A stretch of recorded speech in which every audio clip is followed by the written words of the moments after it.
할렐루야. 반갑습니다, 성도 여러분. 오늘 또 하나님의 말씀을 사모하는 마음으로 이 동영상을 통해 함께 묵상하고 기도하는 자리에 나오신 성도 여러분들을 주님의 이름으로 축복하고 환영합니다. 오늘 우리가 함께 묵상하는 하나님의 말씀은 스바냐서 3장 1절부터 8절까지 말씀입니다. 오늘의 성경에서 하나님께서는 예루살렘 성에 대한 심판을 말씀하십니다. 1절에서 하나님께서는 예루살렘을 가리켜 패역하고 더러운 곳, 포악한 그 성읍 이렇게 말씀하시면서 그 성을 향하여 화 있을진저라고 말씀하시지요. 도무지 하나님께서 예루살렘을 가리켜 하시는 말씀이라고는 믿어지지 않을 정도로 신랄하고 냉혹한 저주를 말씀하십니다. 그러나 이어지는 말씀 가운데 2절에 보시면 자기 하나님께 가까이 나아가지 아니하였도다 하는 말씀이나 특히 4절에서 그의 선지자들과 그의 제사장들이 언급되고 성소를 더럽히고 율법을 범하였도다 이런 표현들을 보면 1절부터 4절의 말씀이 명백하게 예루살렘을 가리켜 하신 말씀이라는 것을 부인할 수 없습니다. 1절부터 4절에서 하나님께서는 유다의 방백들과 재판장들과 선지자들과 제사장 등 지도자들이 2절에서 말씀하신 것처럼 하나님의 명령을 듣지 아니하며 교훈을 받지 아니하며 여호와를 의뢰하지 아니하며 자기 하나님에게 가까이 나아가지 아니하였다 이렇게 말씀하시지요. 즉 유다의 지도층 인사들의 영적 타락과 비도덕 또 비윤리적인 죄악들이 온 유다를 타락시킨 주범이었다는 것을 말씀하십니다. 방백들은 부르짖는 사자와도 같고 재판장들은 이튿날까지 남겨두는 것이 없는 저녁 이리 같이 자기 뱃속을 채우는데 혈안이 돼 하나님의 의를 완전히 도외시했습니다. 그런 사람들을 하나님의 음성으로 꾸짖어 바로잡아야 했던 선지자들은 경솔하고 간사한 사람들이어서 툭하면 하나님의 이름을 빙자하여 간사하게도 자신들의 이익을 도모했습니다. 제사장들마저 성전과 성전의 모든 기물들을 불의한 제사로서 더럽히고 율법을 범했습니다. 이들의 모습은 5절에서 말씀하신 것처럼 그들처럼 동일한 성읍 예루살렘에 계시면서도 의로우사 불의를 행하지 아니하시고 아침마다 빠짐없이 자기의 공의를 비추시는 하나님과는 극명한 대조를 보였습니다. 스바냐 선지자가 하나님의 변함없이 의롭고 공의로우시며 신실하신 모습을 언급하는 것은 패역하고 더러우며 포악한 그 성읍에 그런 하나님께서 계시면서 얼마나 역겨우셨겠느냐, 또 그런 한편으로는 얼마나 그 백성을 불쌍히 여기는 마음에 안타까워 하셨겠느냐 하는 것을 보여주지요. 그럼에도 불구하고 예루살렘 거주민들은 2장 1절에서 하나님께서 그들을 부르셨던 것처럼 수치를 모르는 백성이 되어버렸던 것이지요. 이 지점에서 우리가 반드시 기억해야 하는 한 가지 사실이 있습니다. 바로 우리 하나님께서 예수 그리스도를 통하여 임마누엘, 즉 우리와 함께 계시는 하나님이 되셨다는 말씀입니다. 과연 우리가 예수님을 영접할 때에 성령 하나님께서 우리 각 사람 안에와 우리 가운데 들어오셔서 우리와 영원히 함께 계시게 됐죠. 문자 그대로 임마누엘의 하나님이 되셨습니다. 그렇다면 우리가 언제 어디서 무엇을 하든지 하나님께서는 바로 그 시각에 바로 그 장소에 우리와 함께 계시죠. 여호와 샴마. 우리와 함께 계시는 하나님께서 나로 인하여 또 우리로 인하여 기뻐하시겠습니까? 아니면 말할 수 없는 탄식으로 슬퍼하시며 괴로워하시겠습니까? 아니면 그것도 넘어서 끔찍하게도 역겨워하시지는 않겠습니까? 내가 있는 그곳이 곧 하나님께서 함께 계시는 곳이라는 것을 잊지 마십시다. 하나님의 말씀으로 우리를 정결케 하시는 성령 하나님의 역사에 우리 자신을 맡겨봅시다. 그리고 하나님의 은혜 중에 거룩하고 정결한 삶으로서 하나님의 기쁨이 되어 보십시다. 이제 6절에서는 하나님께서 패역하고 더러우며 포악한 성읍 예루살렘에게 상기시켜 주시지요. 하나님께서 2장에서 말씀하셨던 것처럼 열방을 심판하셨을 때 그들이 어떻게 됐는지를 말씀하십니다. 그들의 망대가 파괴되었고 그들의 거리가 비었으며 모든 성읍이 황폐하여 그곳에 거주하는 사람들이 없게 되어버렸습니다. 그 찬란했던 수도들이 들짐승의 거처가 되고 말았지요. 이렇게 말씀하신 다음 7절에서 하나님께서는 예루살렘도 심판을 피할 수 없다는 것을 말씀하십니다.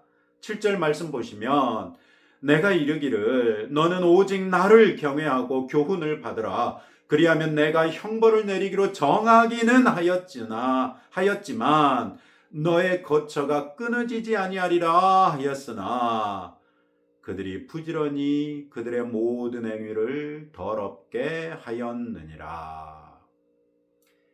이 말씀은 스바냐와 동시대 선지자였던 예레미야를 통해 하나님께서 하셨던 말씀을 볼 때 이해할 수 있습니다. 예를 들어 예레미야 4장 27절 말씀, 여호와께서 이와 같이 말씀하시되 이 온 땅이 황폐할 것이나 내가 아주 멸하지는 아니할 것이며, 또 예레미야 5장 18절 말씀에 여호와의 말씀이니라 그때에도 내가 너희를 아주 멸하지는 아니하리라. 이런 말씀을 보면 하나님께서 유다를 심판하시겠지만 그들을 아주 멸하시지는 않겠다고 말씀하시지요. 그들의 남은 자들이 돌아와서 그 땅에서 다시 살게 될 것을 약속해 주셨던 것이죠. 그럼에도 불구하고 유다 백성은 하나님을 경외하지도 교훈을 받지도 않으면서 부지런히 모든 행위를 더럽게 했다는 말씀입니다. 그러니 어찌 이런 유다, 이런 예루살렘이 심판을 피할 수 있겠습니까? 그래서 8절에서 하나님께서 선언하시죠. 나 여호와가 말하노라. 그러므로 내가 일어나 벌할 날까지 너희는 나를 기다리라. 내가 뜻을 정하고 나의 분노와 모든 진노를 쏟으려고 여러 나라를 소집하며 왕국들을 모으리라. 온 땅이 나의 질투의 불에 소멸되리라. 이제 하나님의 진노가 유다와 예루살렘에 쏟아지는 것은 피할 수 없는 사실이 됐으니 하나님께서 일어나 벌하실 날까지 기다리라는 것입니다. 여러분 혹시 그런 경험이 있으십니까? 학교에 가기는 갔는데 숙제를 미처 못해가지고 선생님이 들어오시는 게 두근두근, 조마조마, 두려운 것입니다. 들어오시자마자 숙제 검사를 하실 텐데 숙제를 못했으니 숙제를 못한 사람은 나와 해가지고 한 대씩 때리시잖아요. 하나님께서 최종적인 심판을 선언하시고 나서 이제는 기다려라 이렇게 말씀하실 때 그것이 어찌 선생님에게서 회초리 한두 대 맞는 것에 비교할 수 있겠습니까? 이 선언은 유다와 예루살렘 거주민들의 눈앞을 깜깜하게 만들기에 부족하지 않았을 것입니다.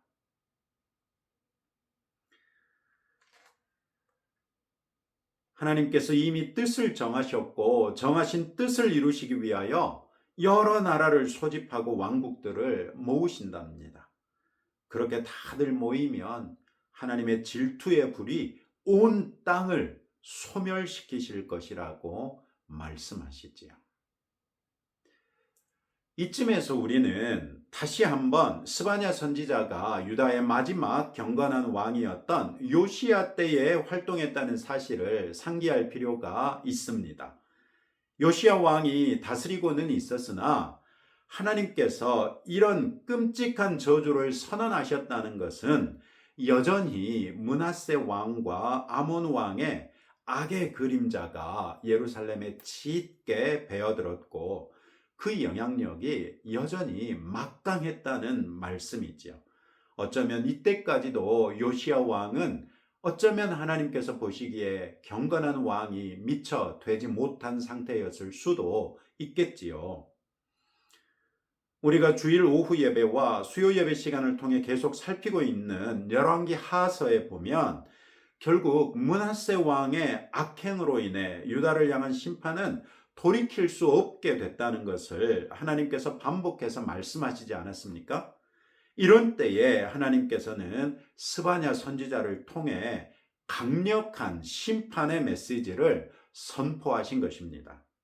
그리고 놀랍게도 이때로부터 불과 몇 년 지나지 않아서 성전을 보수하던 중에 율법이 발견됐고 그 율법을 읽은 요시야 왕은 하나님 앞에 겸비했으며 온 백성과 함께 여호와 하나님 앞에서 언약을 새롭게 맺었고 규례에 따라 온전한 유월절을 지내는 등 대대적인 종교개혁과 회개운동을 일으켰습니다. 열왕기 하서를 살필 때 반복해서 언급했던 것처럼 요시야 왕의 경건과 종교개혁이 비록 유다의 멸망을 막기까지는 못했지만 하나님의 구원 계획에 명맥을 이을 수 있는 남은 자들을 배출하는 놀라운 일을 가능케 했었다는 것이죠. 그런 면에서 스바냐의 메시지와 요시야 왕의 종교개혁은 이사야서 10장 21절 22절 말씀 남은 자 곧 야곱의 남은 자가 능하신 하나님께로 돌아올 것이라. 이스라엘이여 내 백성이 바다의 모래 같을지라도 남은 자만 돌아오리니 넘치는 공의로 파멸이 작정되었음이라 하는 이 말씀을 이루시는 과정이었다는 것을 알 수 있게 됩니다. 하나님께서는 이사야 선지자가 예언했던 일을 그때로부터 100년쯤 지난 후에 스바냐와 요시야 왕의 때에 그 성취를 위한 씨앗을 뿌리셨고 이때로부터 또 80년이 지난 후에 주전 538년에 제1차 귀환자들이 수룹바벨과 예수아를 중심으로 예루살렘으로 돌아옴으로써 완전히 성취하셨던 것이지요. 이런 사실로부터 하나님께서 얼마나 뜻하신 일을 이루시는데 신실한 분이신지를 알 수 있습니다. 그리고 그 신실하심으로 인하여 우리는 예수 그리스도 안에서 구원을 얻었지요. 그렇기에 우리에게 보장된 새 예루살렘에 들어가기까지 하나님께서 우리를 향하여 오래 참으시며 끝까지 사랑하실 것을 믿을 수 있지요. 그리고 그 사랑으로부터 우리를 끊을 수 있는 것이 아무것도 없다는 로마서 8장 38절 39절의 말씀에 따라 우리는 확신을 가진 성도가 될 수 있는 것이죠. 그런 면에서 우리는 어찌 보면 스바냐 선지자 때의 유다와 예루살렘 주민들보다 훨씬 더 나은 처지에 있다고 할 수 있습니다. 그렇다고 일부 이단들이 주장하는 것처럼 우리가 이미 구원받았으니 이제 우리가 하는 모든 일이 의롭고 선하다 이렇게 주장할 수 있겠습니까? 전혀 그렇지 않습니다. 오히려 구원받은 우리가 계속해서 거룩하고 정결한 삶을 사는 것을 돕기 위해 성령 하나님께서 우리와 함께 계시면서 우리 안에서 지금도 우리에게 능력과 지혜를 주시면서 우리의 성화의 삶을 이끌고 계시는 것이죠. 그렇기에 성도 여러분, 성령 충만을 구하십시다. 우리 안에 하나님의 말씀이 충만하게 거할 수 있도록 말씀을 가까이 하되 읽고 묵상하는 데서 멈추지 말고 헌신의 실천으로서 하나님의 말씀이 우리를 빚어나가실 수 있도록 우리 스스로를 하나님의 말씀 앞에 내어 드립시다. 그리고 그 말씀의 풍성함을 따라 기꺼이 일하시는 성령 하나님께 우리 자신을 내어 맡기십시다. 그래서 우리의 삶이 하나님의 기쁨이요 영광이 될 수 있는 삶이 되게 하십시다. 할렐루야. 이런 말씀을 붙들고 오늘도 두 가지 기도 제목을 가지고 함께 기도하겠습니다. 하나님께서 나와 늘 함께 계심을 알고 내 삶이 하나님께 기쁨과 영광이 되기를 바라는 마음으로 거룩하고 정결한 삶을 살도록 기도하시고, 성령께서 마음껏 우리 안에서 역사하실 수 있도록 늘 말씀을 가까이 하고 실천하고 내 안에서 일하시는 성령께 우리 자신을 온전히 맡길 수 있도록 기도하겠습니다. 하나님 아버지 감사합니다. 하나님께서 택하셨던 유다와 이스라엘일지라도 그들이 반복되게 하나님을 배역할 때 기꺼이 하나님께서는 그들을 버리셨습니다. 그러나 그들을 아주 버리시지는 아니하시고 남은 자들을 남기셔서 그들로 하여금 하나님의 구원 계획을 이어가게 하셨던 것을 확인합니다. 이제 우리는 그 남은 자들로 인한 하나님의 구원 계획의 수혜자들이 되었으나 그들보다 훨씬 더 나은 처지에 놓여 영원한 생명을 보장받았습니다. 우리가 이와 같은 사실을 알면서 하나님께서 나와 늘 함께 계심에 내 삶이 하나님께 기쁨이 되고 영광이 되기를 간절히 바랍니다. 그와 같은 삶을 위해서라도 우리가 거룩하고 정결한 삶을 살아갈 수 있도록 우리를 도와주옵소서. 과연 성령 하나님을 통하여 우리를 그렇게 거룩하고 정결하게 살 수 있도록 도우실진데 우리 안에서 마음껏 성령께서 역사하실 수 있도록 주님, 우리가 늘 말씀을 가까이 하고 말씀대로 살게 하옵소서. 내 안에 일하시는 성령께 우리 자신을 온전히 내어 맡김으로 성령 충만하기를 구하오니 주여, 오늘도 우리의 삶이 성령 충만케 하옵소서. 예수님 이름으로 기도합니다. 아멘. 오늘도 주신 말씀을 붙들고 하루를 거룩하고 정결하게 사실 수 있기를 바라고, 이제 여러분들의 기도 제목 가지고 하나님 앞에 나가실 때 하나님께서 들으시고 응답해 주실 줄로 믿습니다.